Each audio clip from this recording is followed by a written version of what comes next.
Canada's oldest 2S LGBTQ plus film festival is celebrating its 40th anniversary in style this week, starting tomorrow.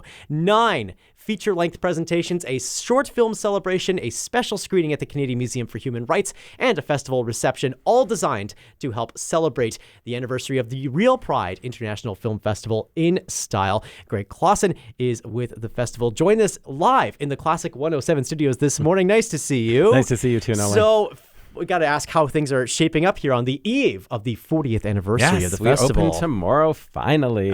People don't realize how much work goes into something like this. It's not like we just started planning it last week. I think things are shaping up really, really well. As you said, we have 9 exceptionally wonderful feature films from around the world. And I think that's really important. I think for me anyway, one of the mandates of this festival is to tell the stories of queer people around the world. And I mean, I know when I travel, I always learn something about myself and about another culture, and I try and bring it back into my life. And I hope that these films will do that for some people, that it will sort of expand your view of what it can mean to be queer in a different culture and how sometimes the rules are completely different. For instance, last year we learned in Hong Kong that when your partner dies, you have no legal protections and you can lose your house, right? The place you've lived with your partner for 40 years. And so, you know, there's often political overtones as well from some of this, but also some of it's just wildly entertaining and enjoyable. What a mix of films and a range of emotions that we can get into a little bit in just a second here. But just to say, you've been involved as an organizer with the festival now for a few years, but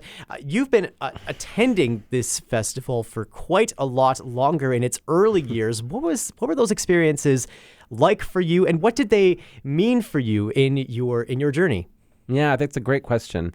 I mean, when I first sort of came out, the festival was called Counterparts, and this is like the early to mid 80s.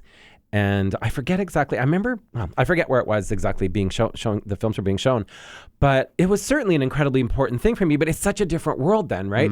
There was no other place to access films that were about my life. And so, you know, the theaters were packed and people were, you know, coming out because they wanted to see their lives represented. And I think, you know, there's a huge change in 40 years because now we can see that almost not anywhere, but certainly you can turn on Netflix and find queer films. And so streaming services have sort of changed the vibe of it. But that's why I still think it's really important that we gather, because people obviously need safe spaces. But I think that it's a way to sort of partake in community that doesn't often happen in the queer community, because we tend to sort of congregate to bars or to other places to meet sort of after dark. And I think, you know, this is a place to sort of say, hey, I want to talk to you. I want to know who you are. And also to really encourage intergenerationality, which for me is like such a huge part of life. Like, I think we all have so much to learn from younger people, and I think younger people have stuff to learn from older people. And I think too often in our society, we get sort of stuck in our group and we don't sort of go beyond that. And I think this festival allows us to do that. So bridging different cultural sorts of contexts, but also that intergenerationality that you're talking about, just ways to gain the widest variety of perspectives from within the community here. Exactly. So there's 9 feature films that are being showcased in this year's festival. Maybe if you're looking at the lineup, having been associated with the festival as long as you have, Greg, which film do you think will resonate most with Winnipeg audiences, with this context? With Winnipeg audiences? Well, yeah, I think I'm going to go with Close to You. It's a film that stars Elliot Page, who many people know as Ellen Page. This is the first film that he has done after transitioning to becoming a man. It's about him kind of taking a journey that many of us will understand and relate to, sort of going home for the first time into rural Ontario in this case, and sort of facing your family and dealing with some prejudice, but also a lot of love. It's very tender and sweet. I think his performance is pretty exceptional. So we're showing that on Monday night at 9:00. So I think that's the one we're thinking that Winnipeg audiences are going to go, we want to see this. I was so struck during, obviously, Elliot Page's journey, very well documented. And I was so struck in reading his autobiography, Page Boy, about his experience kissing a girl for the very first time. Yeah. And this was around the time that Juno had come out, the film. And so this whole journey, incredibly well documented. So to be able to see this next chapter in an incredible artist's life is a great thing to check out. So that's Winnipeg audiences more broadly, Greg. My guess. Which do you think is your favorite? That is extremely difficult to answer. I'm going to say Friday night generally. Both films on Friday are extremely close to my heart. I've also been talking a lot to the director of Oddfish, which is a film from Iceland, and I was also just in Iceland a month ago, so I'm feeling very Icelandic. Sure. Yeah. But the film, it's called Some Nights I Feel Like Walking. It is from the Philippines. Maybe this says more about me than it says about the film, but I really love how it takes me on a journey into a place that I've never been before. And it's very tender as well. It's also a little stark. It's about sort of 4 sex workers, male sex workers in Manila. And one of their friend dies of a drug overdose administered by their trick. Oof. And the premise is that his dying wish before he dies is that he wants to go home. So the whole film is about them taking him home to his rural home, and it's just beautifully done. It's almost dreamlike toward the end.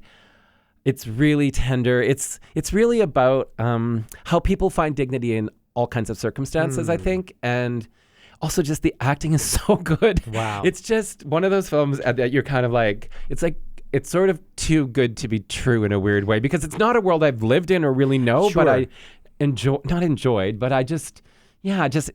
I felt so much being there. Therein lies that perspective broadening nature of the films that are chosen Exactly. for Real Pride that you were talking about Yeah. earlier. So mentioned a few of those films now that are going to be a part of the film festival. There's a really special screening also to draw attention to that's happening at the Canadian Museum for Human Rights. What can you tell us about Pride versus Prejudice, something that's a lot more Canadian in its roots? Yes, well, I'll get there, but we also have like 3 documentaries that we're showing, and I think it's important to show docs because obviously they show real life. One of them is called Bulletproof, A Lesbian's Guide to Surviving the Plot, which is showing on Saturday night, and it's really about like the trope that queer people always used to have to die or like face some punishment for being queer.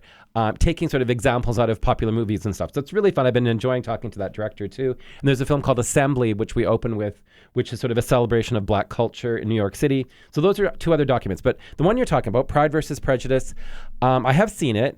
It is the story of a gentleman named Delvin Vriend. Yes. And he was a teacher in a Christian school, and he lost his job in, I believe it was the early 90s, might have been late 80s, really just for being gay. And so he fought this to the top of the courts, to the Supreme Court, and the Alberta government fought him hard, and he won. And I think what happened, he's also notoriously a very quiet, kind of reclusive almost person and doesn't want to really be in the limelight. So I think this film is interesting in that it covers that kind of personality. But I think what happened was it just became a landmark case that other countries used and said, we have to follow this. This is the truth, right? And it's like, yeah, you can't really fire somebody for being gay unless they say something that doesn't follow your creed, but he did not do. So yeah, I think it's a great film for us to show at the CMHR. We have worked with the CMHR before, but not for a while. And so I'm hoping that we can get back into that space because I think it's rather perfect for our festival. Yeah, so there's, and that's another sort of interesting element to talk about there as well, to not only say that this case, which was between the professor and the school initially, but that extra sort of hurdle that often that people in the 2S LGBTQ plus community often have to face in order to get the justice and the recognition that they, have earned as, for the simple virtue of being alive. Exactly. And I think many people just kind of have a hard time imagining like getting fired for being who you are. But it does happen, or it certainly has happened. Hopefully not so much anymore. Indeed. So we talked a lot about the features here, Greg. There's also, as we mentioned in the introduction, the short film celebration as well.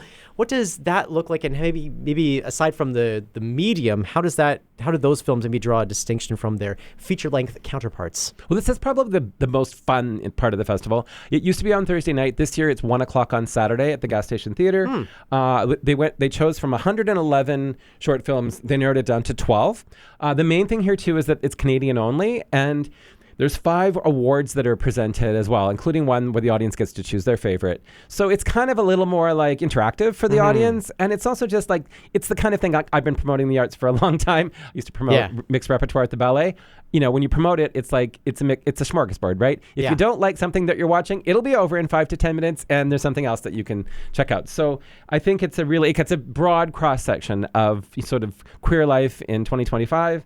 And it'll be very, very entertaining. And I'm told that the selection of films this year is incredibly strong. So I'm looking forward to it. Okay, great. So we'll have all of these times up at our website, classic107.com, and the Classic 107 app a little bit later on today if you're looking to check out what you can all expect from the Real Pride International Film Festival. This year, even though it is a celebration of its 40th anniversary here, Greg, it is taking place in an environment that is perhaps more charged in recent years. Over the weekend, for instance, Steinbach Pride having to cancel its march due to threats of violence against participants, for example. What role do you hope that these films, with all of the broadening perspectives and the cross-section of experiences that it portrays, what role do you hope that these films can play in the ongoing conversation about the 2S LGBTQ plus experience here in Manitoba? Well, I'll say two things. One, sadly, as a queer person, it's not that unusual to feel threatened and to sometimes look over your shoulder and be a little scared about what might happen. But I think what's important about this festival is that it is a dialogue with the community, and it's certainly, allies are welcome. And I think this is one thing about the queer community that I really enjoy being part of, is that we've never really been exclusive. We're not like, I was part of Gay Games in the 1990s. And the whole idea of it was just anybody can come. It's for people who felt like they were the last person chosen on the wall in the gym, right? Sure. To play a sport. And so yeah, I think it just is visibility. I think it's representation. I think it's a safe place for queer people to come and gather. And tell stories of hope and courage and entertaining and tenderness and sometimes pain, but it's the whole gamut of experience, right? And I think a lot of these films will never be seen in Winnipeg if it weren't for this festival, and so that's why I'm really proud to be associated with it. And I believe in storytelling. I believe in the power of storytelling to transcend and to make us be more empathetic to other people and to sort of understand people's experiences that aren't our own. Really excited to check out some of these films over the next couple of days here, Greg. The Real Pride International Film Festival, the 40th anniversary edition, running from September 17th to the 21st. We'll link all the information, as I say, at our website, classic107.com, and the Classic 107 app. Really great to have you in studio this morning, Greg. Just really quickly, tickets are available at the door as well. Gas Station Theatre for the first 4 nights, then 4 days, and then CMHR. And also, you can buy passes for $65 and see everything or as many as you want to. Boom. There you go.